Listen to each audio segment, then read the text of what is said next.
आदाब नाजरीन, भारत एक्सप्रेस उर्दू में आपका खैर मकदम है। मैं हूं निसार अहमद खान।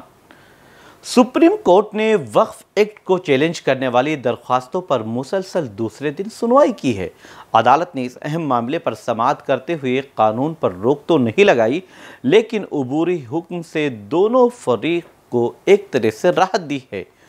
अदालत की अबूरी हुक्म पर दोनों फरीक अपनी पीठ थपथपा सकते हैं, क्योंकि अदालत ने एक तरफ अपोजिशन और मुस्लिम तंजीमों के एतराज़ात को भी तस्लीम किया और कानून में कुछ खामियां होने की बात कही, तो वहीं दूसरी तरफ ये भी कहा कि कानून में कुछ अच्छाइयां भी हैं।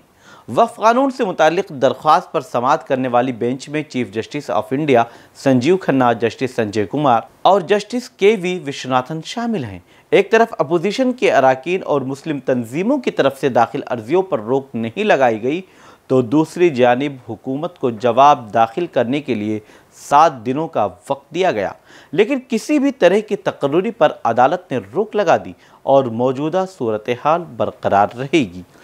समाअत के दौरान सॉलिसिटर जनरल तुषार मेहता ने जवाब दाखिल करने के लिए अदालत से 7 दिनों का वक्त मांगा। सॉलिसिटर जनरल ने यकीन दिलाया कि आप कोई फैसला मत दीजिए, अगली समाअत तक वक्फ बोर्ड या वक्फ कौंसिल में किसी भी मेंबर को शामिल नहीं किया जाएगा। सुप्रीम कोर्ट ने सॉलिसिटर जनरल का बयान रिकॉर्ड पर लिया और हुकूमत को जवाब दाखिल करने के लिए 7 दिनों की मोहलत दे दी।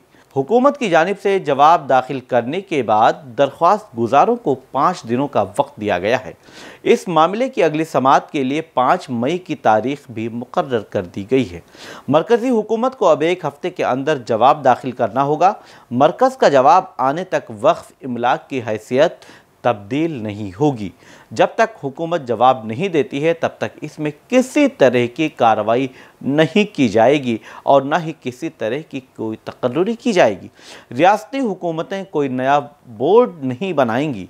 जवाब मिलने तक वक्फ की जायदाद जूं की तूं बनी रहेगी।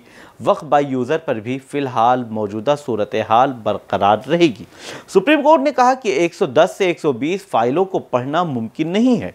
ऐसी सूरत हाल में ऐसे 5 अर्जियों पर समाअत की जाएगी। दरख्वास्त गुजारों को अहम नुकात पर इत्तफाक करना चाहिए। इन एतराज़ात को नोडल कौंसिल के ज़रिए हल करें। अदालत ने वाज़ेह तौर पर कहा है कि तमाम फ़रीक़ैन आपस में मिलकर फ़ैसला करें कि उनके 5 एतराज़ात क्या हैं। अदालत ने मरकज़ को जवाब दाखिल करने के लिए 1 हफ्ते का वक्त दिया है, लेकिन जिस तरह से अपोजिशन को भी ताकत दी गई है, अहमियत दी गई है कि वो अपनी बातों को रखें और 5 वकीलों को, जो सीनियर वकला हैं, उनको उनकी टीम बना दी गई है और जिस तरह से उनको ये जिम्मेदारी दी गई है, इस तरह से वो वकला भी अपनी पूरी तैयारी के साथ फिर अदालत के सामने आएंगे। लेकिन जिस तरह से वक्फ बोर्ड और कौंसिल में कोई तकर्री नहीं होगी, इससे अपोजिशन और मुस्लिम तंजीमों को ज़रूर राहत मिली है। इसके साथ मुकर्ररा वक्त तक वक्फ बाई यूज़र में कोई तब्दीली नहीं होगी। वक्फ की जायदाद जो कि तू बरकरार रहेगी। सुप्रीम कोर्ट ने कहा कि अगले अहकामात तक वक्फ की हैसियत में कोई तब्दीली नहीं की जाएगी। अब जब केस की आइंदा समाअत 5 मई को होगी, तब अदालत की तरफ से इस पर कोई बड़ा फैसला सामने आने का इम्कान है।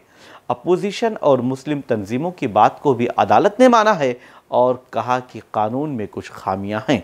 अदालत के फैसले के बाद दोनों ग्रुपों के पास अभी बहुत ज़्यादा कुछ कहने के लिए नहीं है, लेकिन अगर अदालत के फैसले की बात की जाए तो अदालत ने दोनों फरीक को बड़ा पैगाम दिया है कि यकतरफा तौर पर किसी के हक़ में फ़ैसला नहीं आने वाला है।